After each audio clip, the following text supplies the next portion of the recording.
नमस्कार, मी संजय बोकरे. आपण पाहताय जनप्रवास लाईव्ह. एकनाथ शिंदे हे RSSचं टार्गेट झालंय का? भारतीय जनता पक्षाचं टार्गेट झालंय का? त्यांच्या रडारवर ते आलेत का? देवाभाऊ विरुद्ध एकनाथ भाऊ असं सुरू आहे का? आज हाच विश्लेषणाचा मुद्दा आहे. आणि हे खरं आहे. विषय असा आहे की वास्तविक एकनाथ शिंदेना त्यांचे आमदार कमी असताना सुद्धा मुख्यमंत्री पद दिलं. का दिलं? आणि तिथं देवेंद्र फडणवीस म्हणजे देवाभाऊ यांनी 2 पावलं मागे आले. त्यांना सुद्धा माहीत नव्हतं आपण उपमुख्यमंत्री सुद्धा होऊ की नाही, आणि त्यांचा आग्रहच नव्हता. ते प्रदेशाध्यक्ष होणार होते, परंतु केंद्रीय नेतृत्व भारतीय जनता पक्षानं त्यांना उपमुख्यमंत्री पद तुम्ही स्वीकारावं लागेल म्हटलं, म्हणूनच त्यांनी स्वीकारलं. नाहीतर त्याला ते राजी नव्हते त्यावेळेला. हे आपण सगळ्या महाराष्ट्रानं बघितले त्यावेळची सिच्युएशन, राजकारण काय असेल ते. एवढं मन मोठं भारतीय जनता पक्षानं केलेलं असताना सुद्धा आज एकनाथ शिंदेनी अशी वागणूक का दिली, हे RSS आणि भारतीय जनता पक्षातले कार्यकर्ते विचारतायत. त्यांना काय कमी केलं तर? 2.5 वर्ष ते म्हणतील तसं, ते म्हणतील तेच मुख्यमंत्री म्हणून काय काय वेळेला तरी देवेंद्र फडणवीसांनी केलेली शिफारस सुद्धा त्यांनी मान्य केली नाही अशा चर्चा आहेत. तरी सुद्धा देवाभाऊ ग बसले. ठीक आहे, मुख्यमंत्र्यांचा आदेश, मुख्यमंत्र्यांचा काय असेल तो निर्णय आहे, तो मी काय करणार, अशा पद्धतीच्या चर्चा आज मंत्रालयात सुद्धा ऐकायला मिळतात. म्हणजे भारतीय जनता पक्षानं हा मोठेपणा दाखवला. हीच आता खतखत त्यांच्यामध्ये आहे की आज महायुतीच्या बैठकीला सुद्धा हजर राहायचं नाही, ऐन वेळेला गावाकडं साताऱ्यातल्या दरेगावी निघून जायचं, मिटिंगलाही थांबायची नाही, उघड नाराजी दाखवायची, आणि मुख्यमंत्री पद परत पाहिजे. मला सांगा, कधी देतील का असं मुख्यमंत्री पद? एकदा तुम्हाला त्यावेळेला फुटून आलात, 40 आमदार घेऊन आलात, आणि तुम्ही महाविकास आघाडीला सुरुंग लावला, उद्धव ठाकरेंना दगा दिला, ह्याचं बक्षीस म्हणून आम्ही तुम्हाला दिलं ना. त्यावेळेला आमचे 105 आमदार होते, तरी सुद्धा आम्ही तुम्हाला दिलं.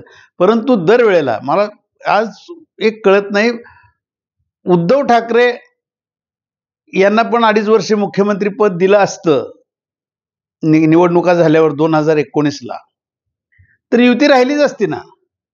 परंतु दिली का? तुमचे आमदार होते का तेवढे? 56 आमदार होते. नाही म्हणले, आम्ही विरोधात बसू एक वेळ, पण उद्धव ठाकरेंना आम्ही मुख्यमंत्री पद देणार नाही. ही भूमिका भारतीय जनता पक्षाची होती का नव्हती? असं असताना सुद्धा एकनाथ शिंदेना मुख्यमंत्री पद दिलं. हा भारतीय जनता पक्षानं एवढं आम्ही योगदान केलं असं आता RSSचे लोक बोलत आहेत. एवढं करून सुद्धा एकनाथ शिंदेने एवढा हट्ट का धरावा?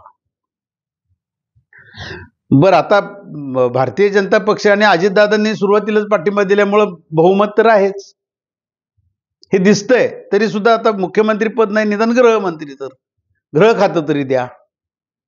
आणि गृह खात्यासाठी सुद्धा हट्ट. याच्यामुळं एकनाथ शिंदेची किंमत भारतीय जनता पक्षाच्या कार्यकर्त्यांच्या मनात ते उतरलेतच. तिथं नाहीच आहे आता किंमत, असं ते बोललं जातंय. मग त्याची आता भारतीय जनता पक्ष आहे ती कधी डाव काय करेल, उद्धव ठाकरेंची शिवसेना काय अवस्था करून ठेवली आता त्यांनी. आज एकनाथ शिंदेची सुद्धा तशी अवस्था करायला किती वेळ लागणार आहे त्यांना? आणि आता एकनाथ शिंदेच्यातच आता त्यांचेच मंत्री आरडाओरडा करायला लागलेत, मंत्रीपद दिलं नाही तर बघा. बंडाळी तिथंच चालू झालेली आहे एकनाथ शिंदेच्या शिवसेनेमध्ये. मग त्याला सुद्धा भारतीय जनता पक्ष खत पाणी घालणार नाही का? घालणारच, जेणेकरून एकनाथ शिंदेना सुद्धा कुठंतरी त्यांची जागा दाखवण्याचा कार्यक्रम करायचं. हे काम भारतीय जनता पक्ष आणि RSS आणि केंद्रीय नेतृत्वानं सुद्धा त्याला कदाचित ग्रीन सिग्नल दिला असावा, हे असं आता दिसायला लागलेलं आहे. आणि हे जर का झालं तर उद्या काय? त्याच्यासाठीच मग आता भारतीय जनता पक्ष मग राज ठाकरेंना जवळ कर, आणि कुणाला जवळ कर, राष्ट्रवादीमधले पवार साहेबांच्यातले काही फोडून घ्या. आता त्यांची मेजॉरिटी बऱ्यापैकी झालेली आहे, आणि काही आमदार तर तिकिटावर निवडून आहेत ते भाजपचेच आहेत, जे अजितदादांच्याकडे पण आहेत आणि एकनाथ शिंदेंच्याकडे पण आहेत. त्यामुळे भारतीय जनता पक्षाला कुठलीही भीती नाही 5 वर्ष आता.